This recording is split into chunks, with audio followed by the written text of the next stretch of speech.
इटावा के दादरपुर और उसके बाहर वह हंगामा बढ़ता ही जा रहा है। गगन यादव के खिलाफ केस दर्ज हो चुका है। फिलहाल गगन यादव को आगरा में नजरबंद करके रखा गया है, लेकिन बहुत जल्द पुलिस उसकी गिरफ्तारी दिखा सकती है। अलग अलग मामलों में गगन यादव के खिलाफ केस दर्ज हुआ है और 19 लोगों को जिन्हें गिरफ्तार किया गया है उनके खिलाफ भी केस दर्ज हुआ है। कई और अज्ञात के खिलाफ भी केस दर्ज हुआ है। इन सबके ऊपर अलग अलग धाराओं में खासकर हिंसा भड़काने, हमला करने, मिलकर साजिश करने जैसे संगीन मामलों में मुकदमा दर्ज हुआ है। आपको बता दें ये मामला शुरू कहां से हुआ। ये मामला शुरू होता है इटावा में, जब दो कथावाचक पहुंचते हैं और उनके कथावाचन को लेकर विवाद खड़ा होता है। ब्राह्मणों का ये गांव है जहां पर ये दावा किया गया कि कुछ लोगों ने इसलिए कथावाचकों को निशाना बनाया, उनको प्रताड़ित किया, उनके बाल मुंडवाए क्योंकि वो यादव बिरादरी से थे, वो ब्राह्मण नहीं थे। हालांकि इसी बीच खबर ये भी आई कि उन लोगों ने, यानी कि दो कथावाचक जो वहां पहुंचे थे, उन्होंने महिलाओं से छेड़खानी की थी जिसकी वजह से हंगामा हुआ था। और एक और बात सामने आई कि इन दो लोगों के पास फर्जी आधार कार्ड भी थे। इन्होंने अपनी पहचान, अलग अलग पहचान के आधार कार्ड भी तैयार कर रखे थे। इस वजह से ये मामला बिगड़ा। इन दो कथावाचकों के खिलाफ जब एफआईआर दर्ज हुई उसके बाद गगन यादव नाम के एक शख्स ने अपील की युवाओं से कि आप इटावा पहुंचे, दादरपुर गांव पहुंचे।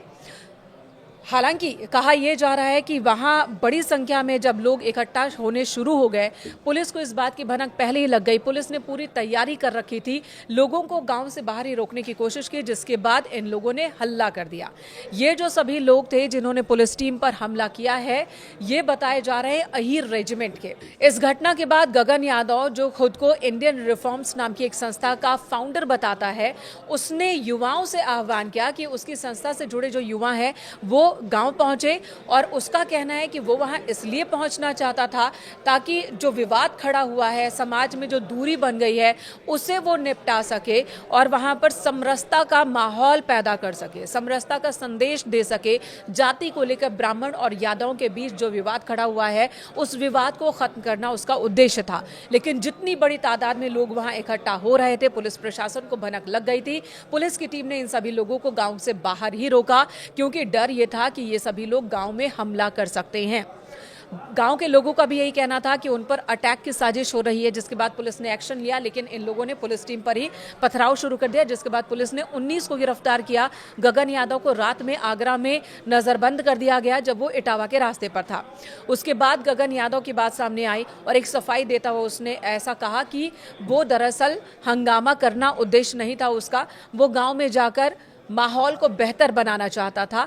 लेकिन पुलिस ने उसे नजरबंद कर दिया है। वो बस पुलिस अधिकारियों से मिलकर अपनी बात रखना चाहता है, जिसके बाद वहां पर पुलिस के अधिकारियों ने गगन से मुलाकात भी की। लेकिन अब जो साजिश सामने आ रही है वो ऐसा लग रहा है कि जानबूझकर यहां पर हंगामा करने की कोशिश की गई थी। गगन यादव वही शख्स है जिसने इंडियन फोर्स में अहीर रेजिमेंट अलग से बनाए जाने की मांग की है और इसे लेकर एक मूवमेंट भी चलाता रहा है।